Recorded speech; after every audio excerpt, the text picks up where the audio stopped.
En este vídeo vamos a ver cómo aproximar una variable a partir de otra y ver lo bueno que es esa aproximación. Es lo que se conoce como regresión.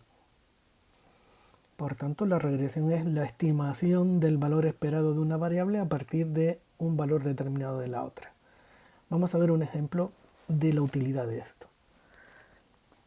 Un individuo tiene un puesto de helados y polos.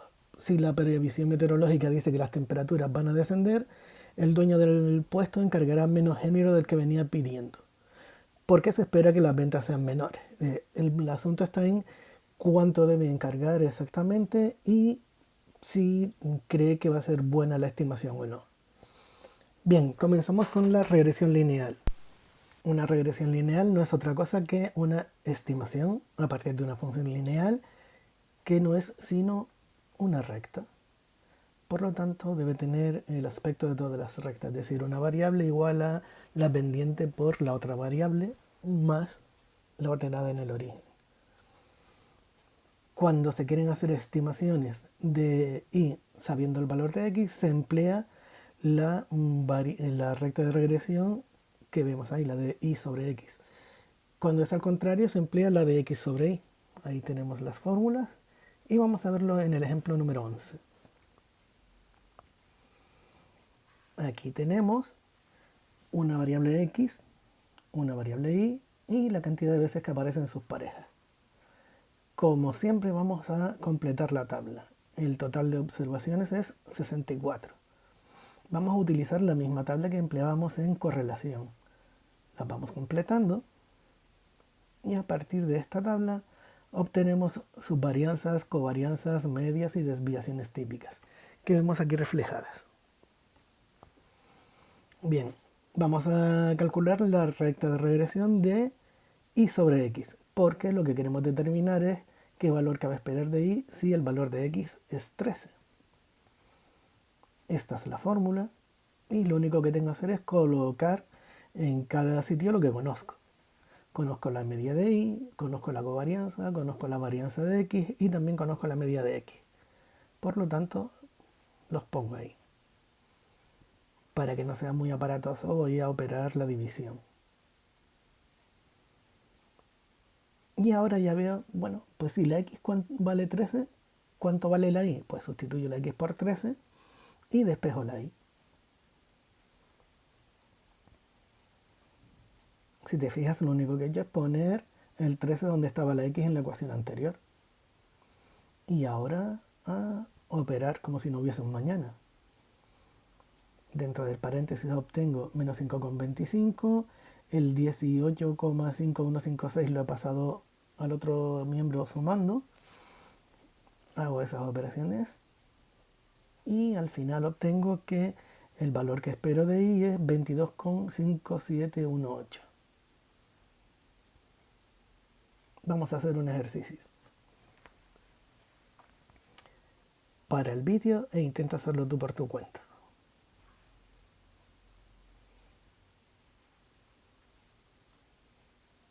La tabla nos da estos valores. Aquí nos fijamos que la frecuencia es 1, con lo cual no tengo que hacer tantas columnas, haré alguna menos.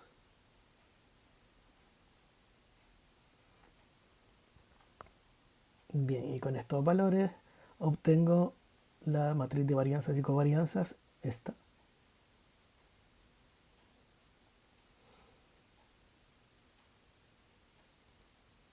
Como conozco la x, pues tengo que calcular la y, lo que significa que emplearé la recta de regresión de y sobre x, que de hecho es la que más se suele utilizar. Pongo los valores que tengo y como antes opero y ahora voy a sustituir la x por 25. Si yo sustituyo la x por 25 obtengo esta cosita. Como ves, la única diferencia entre esta ecuación y la anterior es el 25. Lo de dentro me da 2, por lo tanto me va quedando esto. Termino de operar y la y debería haberte quedado pues un número aproximado a ese 141,9318. A continuación vamos a ver cuánto de bueno es una estimación. Esta información nos la proporciona el coeficiente de determinación, que es la proporción de la variable explicada por la regresión. ¿Qué significa? Pues, como sabemos, la varianza nos da una idea de la forma que tiene la variable, de cómo se distribuye. Pues vamos a comparar la varianza de la estimación con respecto a la varianza original. Y la varianza de la estimación es la covarianza. La dividimos entre la varianza de x y vemos que nos queda esto. Hemos sustituido la covarianza por su fórmula, la colocamos ahí y eso sería el coeficiente de determinación. Pero si nos fijamos, el coeficiente de determinación es esta cosa, que si elevamos al cuadrado toda la fracción, nos quedaría eso. Y lo que queda dentro del paréntesis es el coeficiente de Newman-Pearson al cuadrado. ¿Vale? Si recuerdas, habíamos dicho que la correlación era fuerte si el ρ era superior a 0,8 o inferior a menos 0,8. Por lo tanto, su cuadrado es 0,64. Lo que significa que la correlación fuerte explica siempre como poco el 64% de la variabilidad. Entonces, cuando se dé las condiciones siguientes, es que tengamos una relación fuerte y que el valor que vamos a utilizar esté dentro del rango, la estimación va a ser fiable. Vamos a coger y ver un ejemplo de esto, que es determinar si la estimación hecha en el ejemplo 11 es o no fiable. El rango de la x era de 4 a 40. El 3 estaba dentro del rango de la x. Su coeficiente de correlación era menos 0,9505. Vale, por lo tanto, la correlación es fuerte y la estimación es fiable. Además, si calculamos ρ cuadrado, obtenemos este número que multiplicado por 100 nos da una idea de que el 90,35 de la varianza de i está explicada por la aproximación. Vemos otro ejemplo.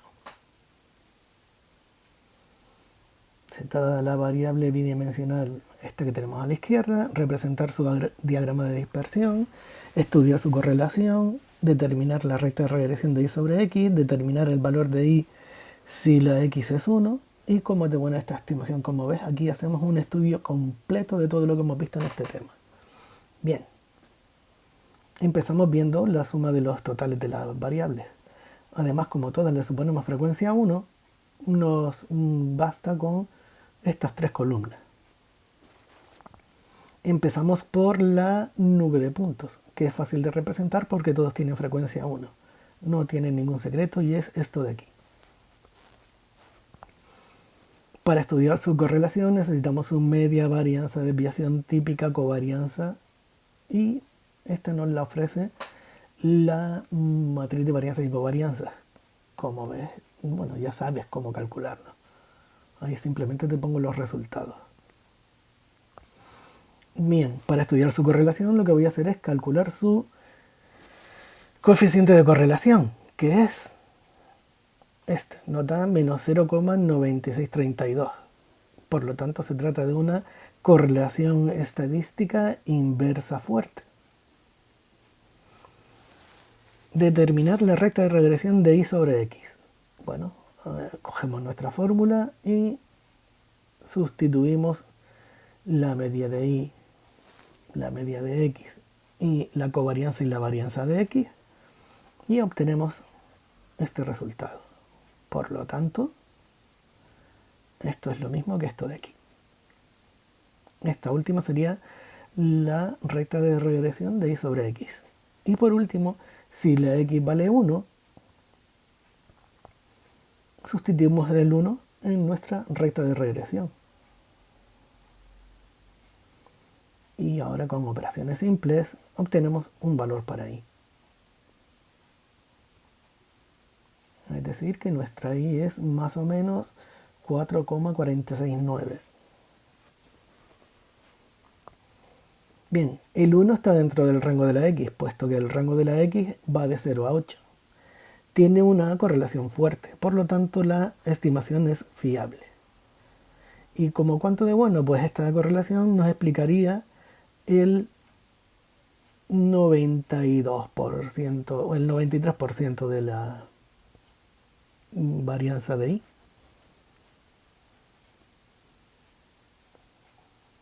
Perfecto, pues nada, vamos a ver un ejercicio donde vas a hacer de todo.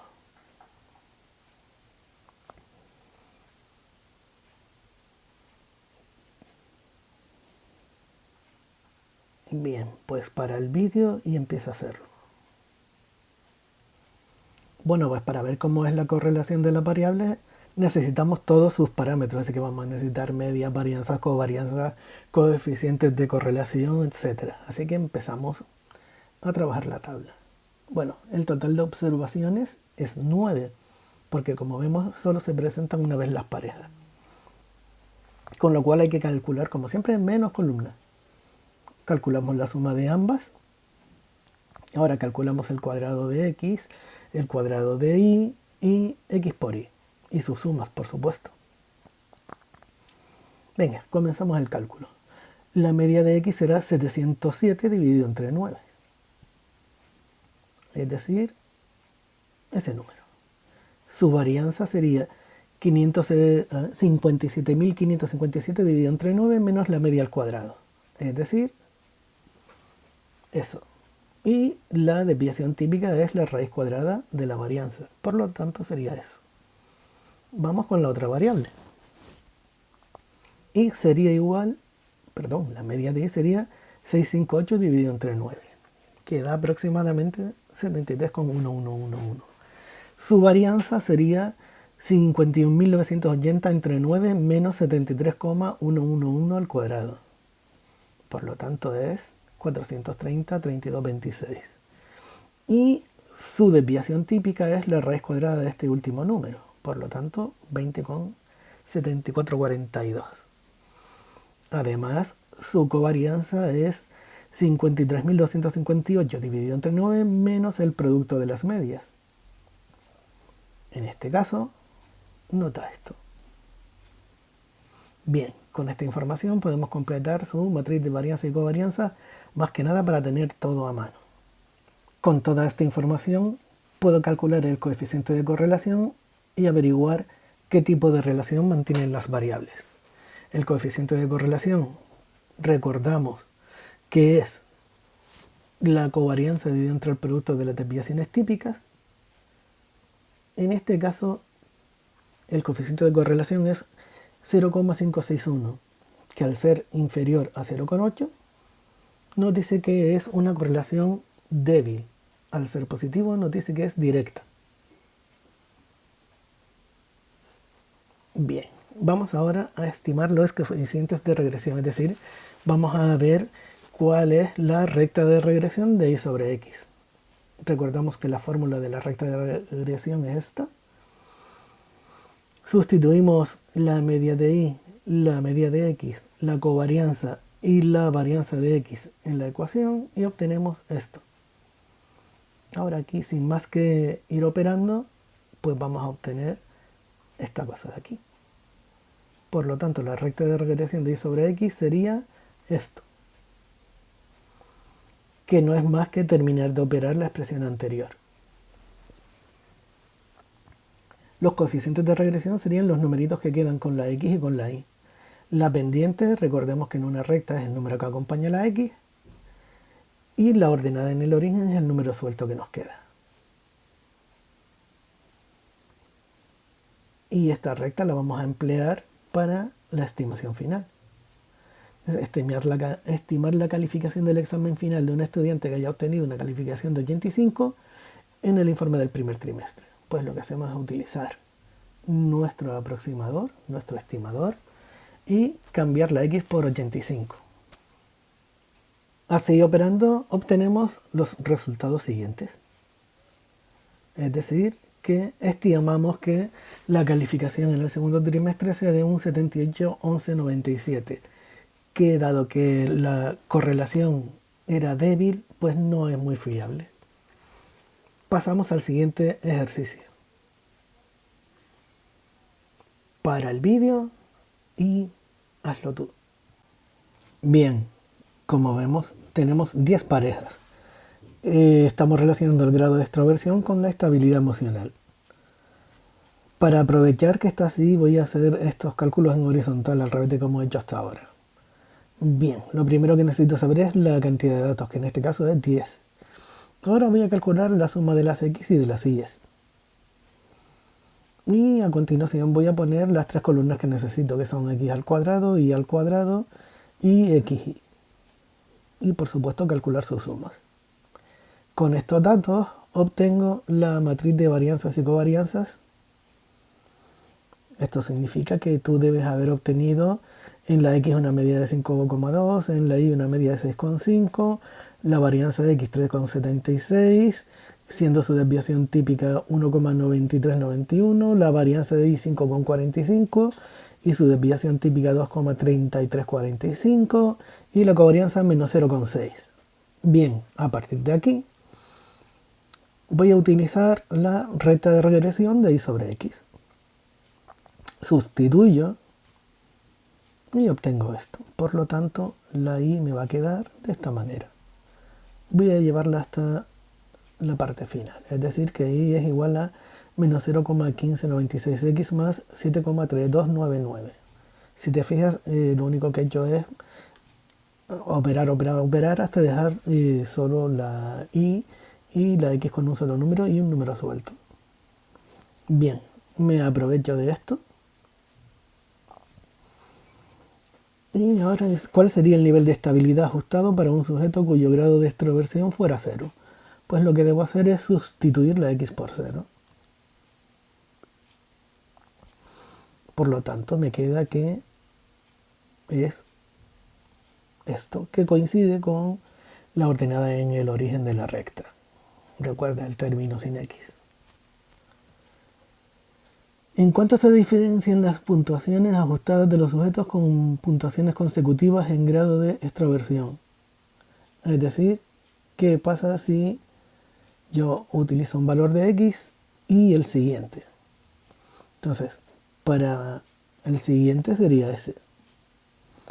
Y para el anterior sería este de aquí. Lo que tengo que ver es la diferencia.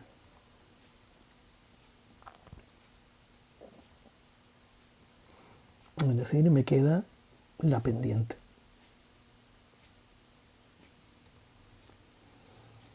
Y por último, completa la tabla añadiendo para cada sujeto su puntuación estimada o ajustada y el error que cometimos al identificar al sujeto por la relación. ¿Qué nos están diciendo? Pues mira, cogen todos los x que encuentras en la tabla, los metes en la recta de regresión y vea qué sale. Pues lo que sale es esto.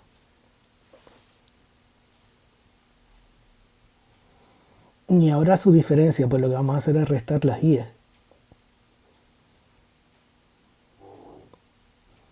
Bien, y ahora, ¿cuál es el mejor aproximado? Pues el que tenga menos error, en este caso, ese de ahí. ¿Y cuál es el peor? El que tenga mayor error, que en este caso es justo el siguiente. Y con esto termina esta presentación.